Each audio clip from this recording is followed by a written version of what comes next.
खस्ता करारी क्रंची। ये बेसन की फुल्कियाँ जो बेसन की भलियाँ भी कहलाती हैं, घर में बनाना बहुत ही आसान है। रमज़ान में इनको बना के आप स्टोर कर लीजिए और पूरा महीना इस्तेमाल कीजिए, क्योंकि हमारे यहाँ रमज़ानुल मुबारक में दस्तरखान पे दही भलियाँ ना बनाई जाएं तो बिल्कुल अधूरा सा लगता है। इनकी परफेक्ट रेसिपी आपके साथ शेयर करूँगी। बिस्मिल्लाहिर्रहमानिर्रहीम।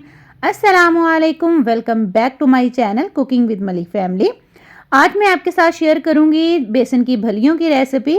इसके लिए यहाँ पर मैंने 1.5 कप लिया है बेसन और मैंने 2 टेबलस्पून इसमें डाला है मैदा। बेसन आपका ना बहुत अच्छी क्वालिटी का होना चाहिए। अगर आपके पास अच्छी क्वालिटी का नहीं है ना तो आप चने की दाल लेके उसको भी पिसवा सकते हैं। यहाँ पर मैंने इसमें हाफ टी स्पून डाल दिया है नमक और हाफ टी स्पून से कम मैंने डाला है इसमें चाट मसाला। यकीन करें इनका फ्लेवर इतना ज़बरदस्त होगा ना चाट मसाले से। और यहाँ पर 1/4 टीस्पून मैंने इसमें डाली है अजवाइन। अजवाइन को आप पहले हाथों से थोड़ा सा क्रश कर लीजिएगा ताकि इसका जो फ्लेवर है ना बहुत ही मज़ेदार हो जाए।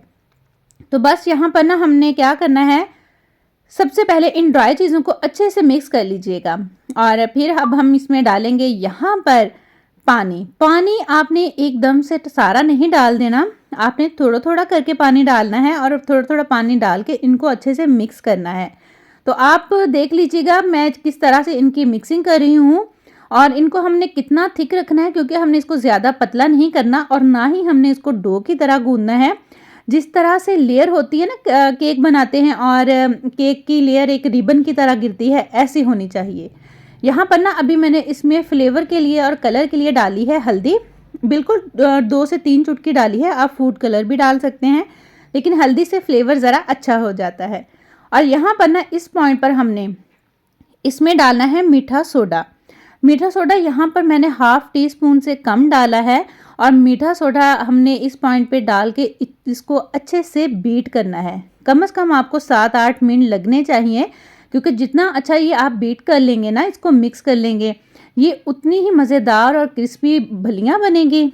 और इनको आप जब इनका टेस्ट इनको बना के इनको टेस्ट करेंगे ना तो इंशाल्लाह ताला आप मुझे दुआएं ज़रूर देंगे। और यहाँ पर आती है बारी इनको फ्राई करने की। इनको फ्राई करने के लिए ऑयल अच्छा खासा गर्म होना चाहिए और आपने ना इस तरह से कोई चम्मच ले लेना है। मेरे पास यही था, मैंने इसी से बनाई है। अगर आपके पास थोड़ा सा बड़े सुराख वाला हो ना तो आप वो भी ले सकते हैं, उससे ज़्यादा अच्छी बनेगी।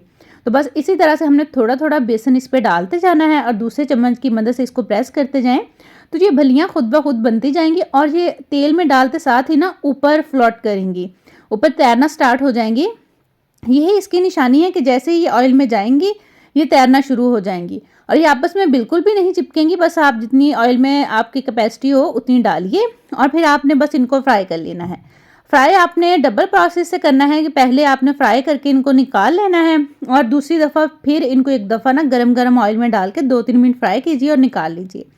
यकीन करें ये इतनी मज़ेदार, इतनी क्रिस्पी बनेंगी। और फिर आपने इनको ठंडा करके ना किसी भी जिपलॉक में बंद करके स्टोर करके रख लें। इसको कोई ज़रूरत नहीं है फ्रिज में रखने की, आप बाहर भी रखेंगे ना तो ये बिल्कुल भी ख़राब नहीं होंगी। घर में बनाएं, ऑर्गेनिक तरीके से बनाएं तो इंशाल्लाह ताला आपको भी ये बहुत अच्छी लगेंगी। और बहुत कम इसमें मेहनत लगती है, बहुत कम टाइम लगता है और बड़ी जल्दी और बहुत आसानी से ये बन के तैयार हो जाती हैं। तो बस आपने इनको हल्के हाथों से इस तरह से हिलाना है तो ये बहुत आसानी के साथ एक दूसरे से अलहदा हो जाती हैं, कोई आपस में जुड़ती नहीं है। तो ये देखिए, और बस अच्छा सा कलर आने पर इनको निकाल लीजिए। तो ये देखिए माशाल्लाह माशाल्लाह अल्हम्दुलिल्लाह हमारी सारी ही बेसन की भलियाँ फुल्कियाँ बनके तैयार हो गई हैं। तो आप भी इनको ज़रूर ट्राई कीजिएगा, ट्राई करके मुझे फीडबैक दीजिएगा, अच्छे अच्छे से कमेंट कीजिएगा। चैनल पर नहीं हैं तो सब्सक्राइब कर दीजिएगा और अगर फर्स्ट टाइम चैनल पर आ रहे हैं ना तो प्लीज़ चैनल को सब्सक्राइब करते हुए जाइएगा, विज़िट करके जाइएगा, क्योंकि इंशाल्लाह ताला आपको बहुत अच्छी आसान सी मज़ेदार सी रेसिपीज़ मिलेंगी। और बेल आइकन को प्रेस करते हुए जाइएगा ताकि मेरी आने वाली हर वीडियो का नोटिफिकेशन सबसे पहले आपको मिल सके। तो यहाँ पर आप देखिए माशाल्लाह से इनका कलर चेक कीजिए, इनका क्रंचीपन देखिए, इनकी लुक देखिए, ये माशाल्लाह से बहुत ही क्रिस्पी बनी है। और जब आपने इनको इस्तेमाल करना है बस आपने इनको निकालना है, पानी में डिप कीजिएगा ये थोड़ी देर बाद नरम हो जाएंगी और फिर इनको निकालिए और दही में शामिल कर लीजिए और एंजॉय कीजिए मज़ेदार सी ये दही बल्लियों की रेसिपी। खुश रहें, खुशियाँ बांटें और लोगों के लिए आसानियाँ पैदा कीजिए। अपनों के लिए कुछ भी बनाएं, दिल से बनाएं, प्यार से बनाएं, उसमें ढेर सारा प्यार शामिल करें तो वो चीज़ माशाल्लाह से बहुत ही ज़बरदस्त बनती है। अपना बहुत सा रखिएगा ख्याल, मेरा कीजिएगा इंतज़ार, तो मैं आऊँगी इंशाअल्लाह ताला किसी नई अच्छी और मज़ेदार सी रेसिपी के साथ। तब तक के लिए अल्लाह ताला की ज़ात आपकी, मेरी और हम सब की हामी और नासिर हो। Take care. अल्लाह हाफिज़।